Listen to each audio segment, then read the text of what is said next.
Hello, good morning everyone. Welcome back my channel Reema aspirant life में। आप सब कैसे हैं? आई होप कि आप सब बहुत अच्छे होंगे, मस्त होंगे। आपकी स्टडी भी अच्छी चल रही होगी। जैसे कि इस टाइम मॉर्निंग के 6:30 बज रहे। अब मैं जा रही हूँ खाना बनाने। आई हूँ नल पर पानी लेने के बाद फिर खाना बनाना स्टार्ट करें। जैसे कि मैं मॉर्निंग में उठी थी लेकिन उसका वीडियो नहीं बनाई। मैं 4 बजे मॉर्निंग में उठी थी तो एक स्लॉट कंप्लीट की हूँ टेक्सटाइल का। तो उसमें मैं 2 चैप्टर ली हूँ, वो मेरा कंप्लीट हुआ तो मैं वीडियो नहीं बनाई हूँ। इस बार लगता है एग्ज़ाम हो जाएगा तो इस वजह से अपनी स्टडी में जो है मतलब आनाकानी मत कीजिए। जो भी टाइम मिल रहा है आप अपनी स्टडी करते जाइए। कोशिश करते जाइए कि पहले तो टाइम टेबल बना लीजिए, अच्छा-सा टाइम टेबल जिसमें आप अपने समय को, काम को दोनों मैनेज कर पाएँ। देखिए, अगर जो मैरिड लड़कियां हैं उन लोगों को तो काम करना ही पड़ेगा, ससुराल वाले सपोर्ट करेंगे नहीं। और जो अनमैरिड हैं उन लोगों के घर वाले करेंगे सपोर्ट, लेकिन सबको नहीं मिलता है सपोर्ट। ये नहीं है कि आप मायके में हैं तो आपको सपोर्ट मिल जाएगा तो आप पढ़ेंगी। तो ज़रूरी नहीं है कि हर लड़की को जो अनमैरिड है उनको भी टाइम मिले। मुझे भी टाइम नहीं मिलता, दोनों टाइम का खाना बनाना। यही काम जो है लड़कियों को घर में चाहे मैरिड हो चाहे अनमैरिड करना पड़ता है। लेकिन जब बच्चे हो जाते हैं तो प्रॉब्लम और बढ़ जाती है। तो बच्चे जब तक नहीं है तब तक आप कर सकते हैं, टाइम दे सकते हैं अपने स्टडी को। नवंबर में 10 डेज खत्म हो जाएगा तो बस समझ लीजिए 30 दिन बचेगा उस दिसंबर में।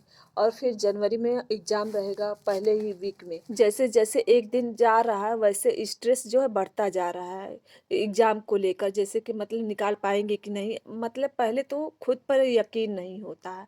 ज़्यादा वजह ये होती और फिर बाद में कहते पता नहीं निकलेगा कि नहीं, क्या मेहनत करें। तो ये भी वजह हो जाती है। तो ऐसे में लोग नहीं कर पाते हैं। जो लोग अभी तक अपनी स्टडी स्टार्ट नहीं किए हैं तो उन लोगों से बस मैं यही कहना चाहूँगी, वो चाहते हैं कि ज़्यादातर अपने टाइम को यूटिलाइज करना। जैसे कि अगर कोई इंसान 12 घंटे पढ़ सकता है, 13 घंटे पढ़ सकता है, इससे ज़्यादा कोई नहीं पढ़ सकता कितना भी कोशिश कर ले।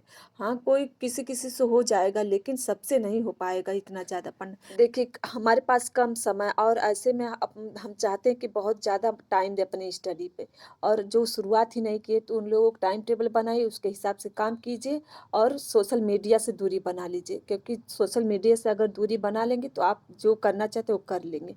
अगर इस टाइम में भी आप कहेंगे कि मन नहीं लगता तो कोई नहीं कुछ कर सकता, क्योंकि अब ये मन लगाने का टाइम गया है। अब आपको पूरी फोकस के साथ काम करना पड़ेगा, क्योंकि अब बहुत समय कम है। देखिए, कम समय में ज़्यादा पढ़ने की आदत डालिए जितना हो सके उतना। क्योंकि कम समय है लेकिन पढ़ना बहुत ज़्यादा है। तो उस हिसाब से हमें काम करना पड़ेगा। तो अब मैं आ गई हूँ अपना स्लॉट स्टार्ट कर, यहाँ मैं टाइम टेबल बना रही हूँ। Hello, good morning everyone. Welcome back my channel Reema aspirant life में।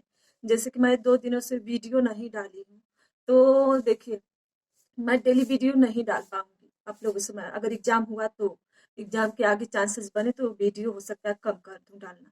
जैसे कि मैं 2 दिनों से नहीं, कल मैं एकदम स्टडी नहीं की क्योंकि कल बहुत बिजी दिन था। क्योंकि इस टाइम काम का समय आ गया है, जो है धान की कटाई उटाई चल रही है तो इस वजह से सब चले जा रहे हैं। तो घर में काम भी है, मुझे ही करना पड़ता है घर और बाहर का जो भी है। तो इस वजह से बहुत काम पड़ जाता है। इस टाइम एग्जाम भी है तो फिर अभी काम तो नहीं हुआ तो फिर चलिए तब क्या करना, इसमें जैसे तैसे अपनी पढ़ाई करनी है। इसी से कहते हैं कहीं बाहर रह के पढ़ो तो थोड़ा मतलब कि ये मतलब पूरा टेंशन मतलब खत्म हो जाता है कि चलो एकदम कंसंट्रेट होकर अपनी स्टडी पे ध्यान दो, सेल्फ स्टडी। यहाँ तो बस सेल्फ स्टडी के भरोसे गांव में अगर कोई पढ़ने बैठो तो कोई चिल्लाने लगेगा, ये करना है वो करना है, तो ऐसे में नहीं हो पाता है। तो फिर भी किसी न किसी तरह मैनेज कर, उधर तो टाइम मिला और इधर आके थोड़ा टाइम कम हो गया। चलिए तब स्टार्ट करते हैं स्लॉट अपना। मैं पहले सबसे पहले मैं मॉर्निंग का जो है वीडियो नहीं बनाएंगे आप लोग। मैं देखिए आपका आपका भी टाइम नहीं मैं ज़्यादा वेस्ट करना चाहती, अपना खुद का। तो इस वजह से मैं अब दोपहर है, इस टाइम 12 बज रहा है तो मैं अपना स्लॉट लेकर बैठी हूँ। तो जो मुझे जो जो पढ़ना है मैं वो टाइम टेबल बना ली हूँ कि मुझे आज क्या पढ़ना है। देखिए, आप जब भी पढ़ने बैठे तो टाइम टेबल मतलब टू डू लिस्ट बना लीजिए। टू डू लिस्ट बनाने के भी उसमें आपको इस सब्जेक्ट में क्या पढ़ना है क्या नहीं पढ़ना, अगर इस तरह से करेंगे तो सही रहेगा, मैनेज होता जाएगा। कोई चैप्टर छूटेगा नहीं, आप करते जाएंगे डेली। मतलब एक टारगेट टू डू लिस्ट बना लेंगे तो हाँ मुझे इतना टारगेट आज लेना है, इसी तरह से काम करना है आगे। तो चलिए तब स्टार्ट करते हैं। मेरा टारगेट तैयार हो गया, अब मैं जा रही हूँ टेक्सटाइल तो मेरा हो चुका है, मैं जा रही हूँ होम मैनेजमेंट पढ़ने। होम मैनेजमेंट पढ़ने चलिए तभी स्टार्ट करते हैं। अब मैं जा रही हूँ अपना फर्स्ट स्लॉट स्टार्ट करने। फर्स्ट स्लॉट में मैं होम मैनेजमेंट पढ़ रही हूँ। होम मैनेजमेंट में मेरा चैप्टर जो है कार्य सरलीकरण और परिवर्तन का नियम है।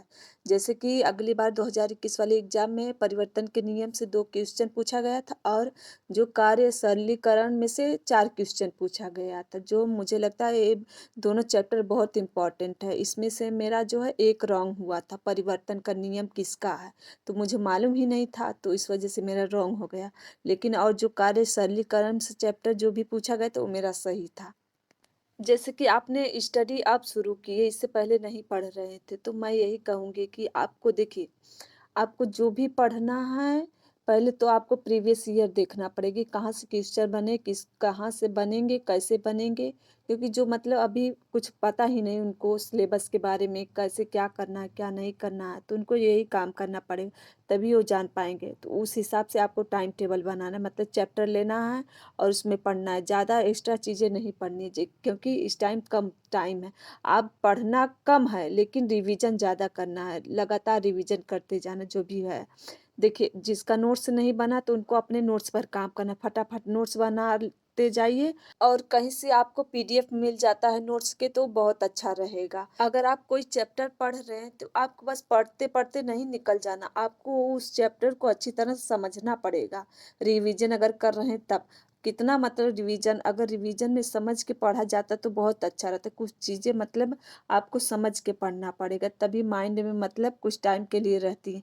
अगर वही समझ के नहीं पढ़ते हैं तो कुछ ही समय के बाद वो माइंड से निकल जाती हैं जो चीज़ें हम पढ़े हैं। हम जितने अच्छे से रिवीजन करेंगे उतना हमारे लिए बहुत अच्छा होगा। इस टाइम जो है रात के 7 बज रहे हैं, अब मैं आ गई हूँ अपनी स्टडी स्टार्ट करने। जो खाना वाना खा के फिर अब मैं आई हूँ स्टडी। जैसे कि अब ठंड बढ़ गई है, इस वजह से मैं जो अपने बिस्तर पे नहीं बैठ के पढ़ती हूँ, कोशिश करती हूँ कि नीचे ही बैठी हूँ। इस वजह से चटाई बिछा के यहाँ बैठी हूँ। ठंड के सीजन में ठंडी लगती है और गर्मी के सीजन में गर्मी लगती है, तो ऐसे में दोनों सीजन जो है पढ़ाई में मुश्किल होता है, लेकिन फिर भी करना पड़ेगा।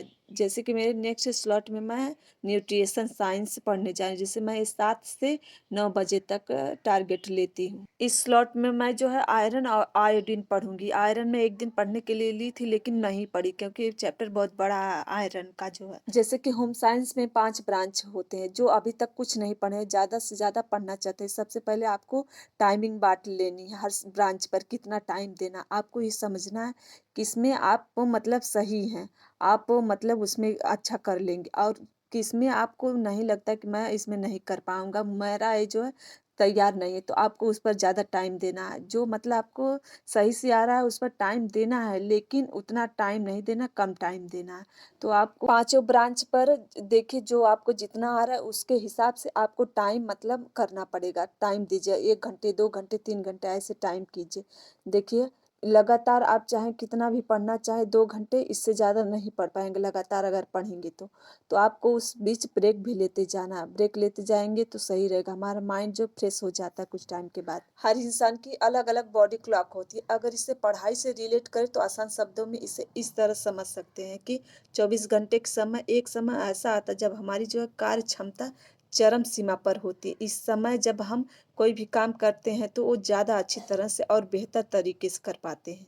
कुछ लोगों को सुबह उठ के पढ़ने में बहुत अच्छा लगता है और याद भी होता है, और कुछ लोगों को रात में। तो किसी भी एग्जाम की तैयारी शुरू करने से पहले अपने बॉडी क्लॉक को एनालिसिस जरूर करें पहले से एग्जाम के।